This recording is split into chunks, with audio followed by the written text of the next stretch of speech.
آج کے اس عظیم جلسہ دستار بندی کے قائد، ادارے کے میر کارواں، نمونۂ اسلاف حضرت مولانا مفتی عبدالقیوم صاحب قاسمی دامت برکاتہم العالیہ، اس اجلاس کے نگراں ادارے کے ناظم جناب ناظم علی صاحب، اس ادارے کے قائد اور صدر اور اجلاس کے صدر جناب نسیم انور صاحب، اسٹیج پر رونق افروز عظیم عالم دین حضرت مولانا خالد سیف اللہ صاحب قاسمی دامت برکاتہم، تنظیم امارت شریعہ مدھوبنی کے راج نگر بلاک کے صدر برادر محترم جناب مولانا مفتی انظار الحق صاحب قاسمی دامت برکاتہم، دیگر اکابر علماء، اس جلسے میں موجود علاقے کے اور اطراف کے غیور بزرگوں، نوجوان دوستوں، پردہ سے سن رہی ماں بہنوں، یہ محض اللہ کا فضل ہے کہ اس وقت ہم اور آپ دارالعلوم مدھے پور کے بینر تلے حفاظ کرام کی دستار بندی کی نسبت پر قرآن پاک سے عشق و محبت کا ثبوت دینے کے لیے یہاں جمع ہیں، اور آج کے اس عظیم جلسے میں حضرت مفتی صاحب نے جن اکابر علماء کو یاد کیا ہے، امارت شریعہ کے نائب ناظم حضرت مولانا مفتی سہراب صاحب ندوی دامت برکاتہم تشریف رکھتے ہیں، حضرت مولانا اقبال صاحب قاسمی دامت برکاتہم العالیہ، یہ اور اس طرح کے دیگر اکابر، جب ہم ان بزرگوں کو دیکھتے ہیں تو ہمیں رسول اللہ صلی اللہ علیہ وسلم کی وہ حدیث یاد آتی ہے، ہم القوم لا یشقی بہم جلیسہم، یہ وہ لوگ ہیں جن کے ساتھ بیٹھنے والے محروم نہیں رہتے۔ آپ قرآن کی نسبت پر آئے ہیں، آپ اکابر علماء کی محبت میں یہاں آئے ہیں، آپ کے ساتھ ان کو آپ کے ساتھ ہم نشینی کا شرف ملا ہے، یقیناً یہ ہماری سعادت مندی کی علامت ہے۔ ہم سب کو دعا کرنی چاہیے کہ اللہ تعالی ہمارے اس مل بیٹھنے کو ہمارے لیے ذریعہ نجات اور ذخیرہ آخرت بنائے۔ آپ کے سامنے قرآن مجید کی نسبت پر بہت تفصیل کے ساتھ باتیں آئیں، دینی اداروں کی عظمت اور اس کی اہمیت پر بھی بات آئی، اسی سلسلے کی ایک بات اور موجودہ وقت کا ایک اہم تقاضا آپ کے سامنے عرض کرنا ہے، اور بہت اختصار کے ساتھ یہ درد دل آپ تک پہنچانا ہے۔ ہم سب اہل ایمان ہیں، اور اہل ایمان دین کی باتوں کو بڑی عظمت کے ساتھ سنتے ہیں، لہذا آپ پوری توجہ کے ساتھ ان دو پیغام اور اس غریب و فقیر حقیر کی دو دلی آواز کو سنیں، تاکہ اللہ کی طرف سے ہمیں عمل کی بھی توفیق مل سکے۔ میرے بھائیوں، قرآن پاک کا حفظ کیا ہے خوش نصیب بچوں نے، اور ان کی دستار بندی ہوگی آج۔ یقیناً آج کے اجلاس کی بہت زیادہ قدر ہماری نگاہ میں نہیں ہے۔ آج ہمارے بچوں کے سروں پر دستار باندھی جائے گی، شاید ہماری نگاہوں میں اس کی بھی اہمیت نہیں ہے، کیونکہ ہم نے دیکھا ہے کہ دنیا کے اندر جب کوئی ڈاکٹری کی ڈگری حاصل کرتا ہے تو اسے بڑے اعزاز سے نوازنے کے لیے کبھی ملک کا پریزیڈنٹ اور صدر جمہوریہ اپنے پریزیڈنٹ ہاؤس میں بلاتا ہے، کبھی آپ نے دیکھا ہوگا کہ دنیا کے کسی بڑے ڈاکٹر کو ایوارڈ سے نوازنے کے لیے، انہیں ایوارڈ دینے کے لیے بڑے بڑے ممالک میں بلایا جاتا ہے، اور ہمیں اور آپ کو یہ لگتا ہے کہ دنیا کے اندر یہ ڈاکٹر جسے یہ ایوارڈ مل رہا ہے، جسے یہ اعزاز مل رہا ہے، دنیا کا یہ آفیسر، دنیا کا یہ IAS جسے اس بڑے اعزاز سے نوازا جا رہا ہے، یقیناً ایک بڑے منصب پر فائز ہے، یقیناً وہ قابل قدر لوگ ہیں، یقیناً ان کا کارنامہ بڑا ہے۔ لیکن اگر آپ سرکار دو عالم صلی اللہ علیہ وسلم کے احادیث پر یقین رکھتے ہیں اور یقیناً رکھتے ہیں، اگر آپ اللہ کے اوپر یقین رکھتے ہیں اور یقیناً ہمارا ایمان ہے، تو پھر میرے بھائیوں یہ بات بہت صاف لفظوں میں ذہنوں میں رکھیے کہ قرآن مجید کہتا ہے وَلِلَّهِ الْعِزَّةُ وَلِرَسُولِهِ وَلِلْمُؤْمِنِينَ کہ حقیقی عزت اللہ کی ہے، حقیقی عزت اللہ کے رسول کی ہے، اور حقیقی عزت سچے ایمان والوں کے لیے ہے۔ دنیا کے اندر عزت و عظمت، دنیا کے اندر رفعت و بلندی کا اصل حقدار کون ہے، اس کا فیصلہ میں اور آپ یا دنیا کے لوگ نہیں کر سکتے۔ دنیا کے اندر بھی اور اس کے بعد آخرت میں بھی حقیقی عزت، حقیقی عظمت، حقیقی رفعت و بلندی کن کے لیے ہے، اس کا فیصلہ تو خود اللہ کرے گا اور اللہ کا سچا رسول کرے گا۔ اور اللہ کے سچے رسول کا یہ اعلان ہے خیرکم من تعلم القرآن وعلمہ، کہ لوگوں تم میں سب سے بہتر وہ ہے جو قرآن پاک کو پڑھے اور قرآن پاک کو پڑھائے۔ قرآن پاک کو پڑھنے والے یہ حفاظ، قرآن پاک کو پڑھانے والے یہ علماء اور حفاظ، یہ قرہ، جن کی آج شاید دنیا کے IAS آفیسروں، دنیا کے ڈاکٹروں اور دنیا کے بڑے بڑے عہدوں اور منصبوں پر بیٹھے ہوئے لوگوں کے مقابلے میں ہماری مادیت زدہ نگاہوں کے اندر کوئی عظمت نہیں ہے، لیکن یاد رکھیے ہماری آنکھیں پھٹی کی پھٹی رہ جائیں گی جب محشر میں ہم دیکھیں گے کہ دارالعلوم مدھے پور کے اندر جن خوش نصیب بچوں نے قرآن مجید کا حفظ مکمل کیا، مدرسے کا روکھا سوکھا کھایا،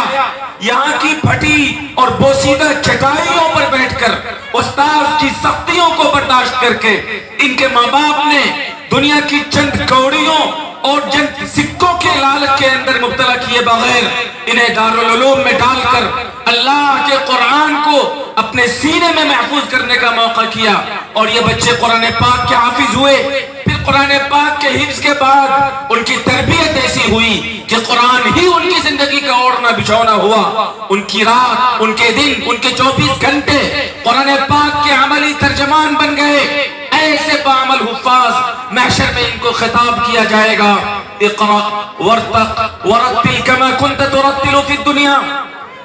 پڑھتے جاؤ اور چڑھتے جاؤ، تمہارا مقام وہاں ہوگا جہاں تم پڑھتے پڑھتے ٹھہرے ہوگے۔ یہ مقام دنیا کے کسی پریزیڈنٹ کو نہیں دیا گیا، یہ منصب دنیا کے کسی PM کو اور کسی اسٹیٹ کے CM کو نہیں دیا گیا، یہ مرتبہ کسی IAS آفیسر کو، کسی ڈاکٹر کو، کسی ماسٹر کو، ورلڈ وائڈ ایجوکیشن حاصل کرنے والے کسی بڑے تعلیم یافتہ کو نہیں دیا گیا۔ محشر میں رب ذوالجلال کا، رب رحمان الرحیم کا یہ اعلان اور ان کی یہ بشارت، ان کی یہ خوشخبری کہ پڑھتے جاؤ اور جنت کے درجوں پر چڑھتے جاؤ، تمہارا مقام اس عظیم منصب پر ہوگا جہاں تم پڑھتے پڑھتے ٹھہرو گے۔ یہ بشارت اگر کسی کو ملے گی تو ان حفاظ کو ملے گی۔ میرے بھائیوں، محشر میں جب ان حفاظ کے بارے میں یہ فیصلہ ہوگا البس والدہ تاجن یوم القیامہ کہ ان کے ماں باپ کو سورج سے بھی زیادہ روشن تاج عطا کیا جائے، جب اللہ رب العزت کے بارگاہ میں یہ فیصلہ ہوگا شفعہ فی عشرۃ من اہل بیتہ کلہم قد وجبت لہ النار، کہ اپنے خاندان میں سے 10 ایسے جہنمی کو جنت میں لے آؤ جن کے جہنم میں جانے کا فیصلہ ہوگا۔ میرے بھائیوں، تب عظمت سمجھ میں آئے گی ان حفاظ کی۔ لہذا اس وقت سے پہلے ان حفاظ کو جن کو آپ دستار بندی کے ذریعے سے نواز رہے ہیں اور جن کے لیے آپ یہاں جمع ہیں، ان کی قدر کرنے کی ضرورت ہے۔ میرے بھائیوں، حفاظ کے قدر دانی میں یہ داخل ہے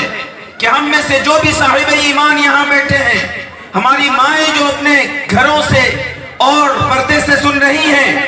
ان کی یہ ذمہ داری ہے کہ ایک مومن کی یہ تمنا اور یہ خواہش ضرور ہونی چاہیے کہ ہم اپنی اولاد میں ایک حافظ قرآن ضرور بنائیں گے انشاءاللہ، تاکہ کل محشر میں ہماری گاڑی پھنسے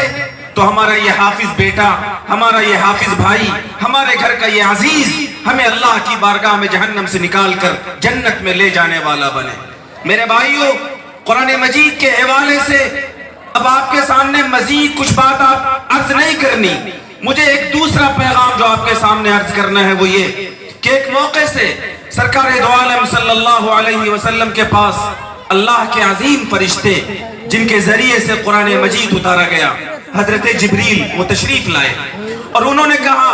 یا رسول اللہ انہا ستکون فتن، یا رسول اللہ ان قریب آپ کی امت کے سامنے فتنے ظاہر ہوں گے اور آپ کی امت ان فتنوں کے شکار ہو جائے گی. آپ کی امت کے سامنے مختلف چیلنجز آئیں گے، مادیت کا فتنہ، سیکولرزم کا فتنہ، تحریت کا فتنہ، الحاد کا فتنہ، جیسے کہ آج کل ہر قدم پر فتنہ ہی فتنہ موجود ہے. شاید اسی طرح کے حالات کے بارے میں حضرت جبریل نے پیشن گوئی کی تھی. ہم وہ امت ہیں جن کو حالات سے گھبرانے کا سبق نہیں دیا گیا، بلکہ ہم وہ امت ہیں جن کو قیامت تک کے حالات آج سے 1400 سال پہلے بتائے گئے. ہم وہ خوش نصیب لوگ ہیں جن کو مشکل حالات میں پریشان ہونے کا سبق نہیں دیا گیا، بلکہ ہم وہ خوش نصیب لوگ ہیں جن کو نازک حالات میں حالات کا مقابلہ کرنے کے لیے ہتھیار اور سبق بھی دیا گیا. حضرت جبریل علیہ السلام نے جب سرکار دو عالم صلی اللہ علیہ وسلم کو یہ بات بتائی تو حضور نے پوچھا مل مخرج منہا یا جبرائیل، اے جبرائیل جب میری امت کے سامنے فتنے ظاہر ہوں تو ان فتنوں سے میری امت کیسے بچے گی؟ کیا راستہ ہوگا؟ کیا ذریعہ ہوگا؟ وہ کون سا نسخہ ہوگا جس کے ذریعے سے یہ امت فتنوں سے بچ کر اپنے ایمان کی حفاظت کر سکے گی؟ وہ کون سا نسخہ ہوگا جس پر عمل کر کے، جس کو اپنا کر ہماری امت اپنے اور اپنی نسلوں کے ایمان کی حفاظت کا فیصلہ کر سکے گی؟ تو حضرت جبریل نے کہا کتاب اللہ. علاج یہ نہیں بتایا گیا کہ آپ کی امت کے پاس دولت آ جائے تو تمام فتنوں سے بچ جائے گی، آپ کی امت کے پاس عہدے اور منصب آ جائیں تو آپ کی امت تمام تر فیصلوں کو بدل دے گی اور تمام تر فتنوں سے بچ جائے گی. یہ علاج نہیں بتایا جا رہا ہے کہ آپ کی امت کے پاس حکومت کی چابیاں آ جائیں گی تو آپ کی امت سارے فتنوں سے بچ جائے گی. سنیے میرے غیور بزرگوں، سرکار دو عالم صلی اللہ علیہ وسلم کو وہ علاج، وہ نسخہ جو فتنوں سے بچنے کے لیے اللہ کی طرف سے عطا کیا گیا وہ تھا کتاب اللہ. یا رسول اللہ آپ کی امت کے سامنے جب مختلف فتنے منہ کھول کر کھڑے ہوں، آپ کی امت کے سامنے جب مختلف چیلنجز آئیں تو ان تمام فتنوں، ان تمام پریشانیوں سے آپ کی امت کو اگر کوئی چیز بچا سکتی ہے تو وہ صرف اور صرف اللہ کی کتاب ہے. اے لوگوں جو قرآن پاک کی نسبت پر دارالعلوم مدھے پور کے اس جلسے دستار بندی میں اپنے ایمان کا اور قرآن پاک سے محبت کا ثبوت دینے کے لیے یہاں جمع ہیں، آج آپ فیصلہ کر کے جائیے کہ ہمارے آقا نے، ہمارے محبوب نبی نے، ہمارے رب نے مختلف حالات میں اور قیامت تک کے مشکل حالات میں تمام تر چیلنجز اور تمام تر مشکلات اور فتنوں سے حفاظت کے لیے وہ ایک نسخہ جو ہمیں عطا کیا اللہ کے قرآن کا، انشاءاللہ ہم اس قرآن سے اپنی گہری وابستگی پیدا کریں گے. میرے بھائیو، یہ بات جب علماء اپنے اسٹیج سے کہتے ہیں، یہ بات جب مجھ جیسا ایک عالم، کچھ حروف کو جاننے والا ایک مولوی کہتا ہے تو آج کی روشن خیال دنیا کے ماڈرن لوگوں کو یہ لگتا ہے کہ مولوی صاحب وہی پرانی باتیں، وہی قرآن، وہی حدیث اور وہی قدامت پسندانہ ان کی رائے اور ان کی گفتگو اور ان کا نظریہ. لیکن میں آپ کے حوصلوں کو مہمیز کرنا چاہتا ہوں اور میں آپ کو یہ بتانا چاہتا ہوں کہ اسی دنیا کے اندر جن لوگوں نے قرآن پاک کو انصاف کی نگاہ سے پڑھا، اس دنیا کے اندر جنہوں نے اسلام کو انصاف کی نگاہ سے دیکھا، جنہوں نے قرآن پاک کے احکام کا بہت ڈیپلی اور گہرائی کے ساتھ مطالعہ کیا، وہ چاہے اپنے ہوں چاہے وہ غیر ہوں، انہوں نے بتایا کہ اس دنیا کو اگر پیسفل دنیا کوئی چیز بنا سکتی ہے، اس دنیا کو تمام تر غربت و افلاس سے نکال کر خوشحالیوں کی طرف اگر کوئی قانون لا سکتا ہے، اس دنیا کی تمام تر بد امنی کو مٹا کر اگر پوری دنیا کو امن و انصاف کوئی قانون عطا کر سکتا ہے تو وہ صرف اور صرف قرآن پاک ہے. نیپولین کا نام مجھ سے زیادہ ہمارے روشن خیال لوگوں نے سنا ہوگا. نیپولین بوناپارٹ بہت مشہور نام ہے، سلطنت فرانس کا مشہور جنگی قائد جس نے اپنے زمانے میں بہت سارے علاقوں کو فتح کیا، بہت بڑا جنگی قائد اور فاتح تھا نیپولین. اس نے قرآن پاک کو بہت گہرائی کے ساتھ پڑھا، دیکھا، دنیا کی مختلف کتابوں کو، مختلف قانون کو انہوں نے انصاف کی نگاہ سے دیکھا اور وہ یہ کہنے پر مجبور ہوا، اس کے الفاظ ہیں قرآن takes the responsibility of man prosperity alone. اے وہ لوگوں